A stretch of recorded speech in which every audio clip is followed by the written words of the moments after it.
కమల్ హాసన్ గారి గానాల పట్టి శృతి హాసన్ తనదైన ముద్రను సినిమా రంగం వైపు ఖచ్చితంగా వేసిందని చెప్పుకోవచ్చు. ఒక సింగర్గా, ఆర్టిస్ట్గా ఆమె అనేక పాత్రలను చాలా చక్కగా పోషిస్తోంది. చాలా మంది తారల జీవితాలు తెర మీద ఒకలా, తెర వెనుక మరోలా ఉంటాయి. అందుకు శృతి హాసన్ కూడా అతీతమేమీ కాదు. ఆమె జీవితంలో ఎన్నో ప్రేమ కథలు ఉన్నాయి. ప్రస్తుతం Shruti Haasan boy friend position ఖాళీగానే ఉంది. కానీ ఆమె చాలా మందితో డేటింగ్ చేసి, లవ్ చేసి ఆ తర్వాత బ్రేకప్ కూడా అయిపోయింది. అలా శృతి హాసన్ ఇప్పటి వరకు ఎంతమందితో రిలేషన్ ఉందో అనే విషయం ఈ వీడియోలో తెలుసుకునే ప్రయత్నం చేద్దాం.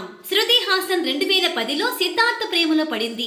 ఒక ఏడాది పాటు వీరిద్దరూ బాగానే కలిసి ఉన్నారు. కానీ ఆ తర్వాత ఏమైందో ఏమో బ్రేకప్ చెప్పేసుకున్నారు.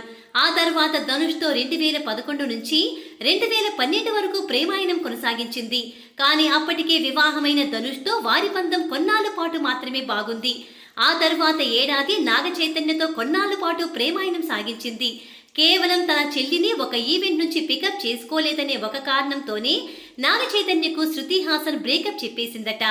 ఆ తర్వాత నాగ చైతన్య శృతి హాసన్తో 2016లో ప్రేమం సినిమాలో కలిసి నటించారు.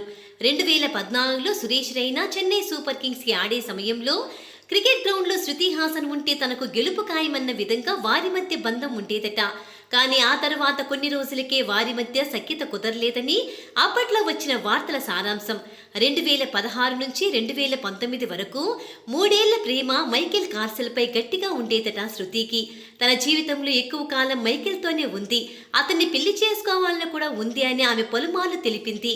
లండన్లో ఒక కాన్సర్ట్లో వీరిద్దరికీ పరిచయం ఏర్పడి ఆ తర్వాత ప్రేమగా మారింది. కానీ వీరు 2019లో బ్రేకప్ చెప్పేసుకున్నారు. ఇక 2021 సమయంలో శాంతాను అనే ఒక డూడిల్ ఆర్టిస్టులతో ప్రేమలో పడి ఇప్పుడు ప్రస్తుతం అతనికి కూడా బ్రేకప్ చెప్పేసింది శృతి హాసన్.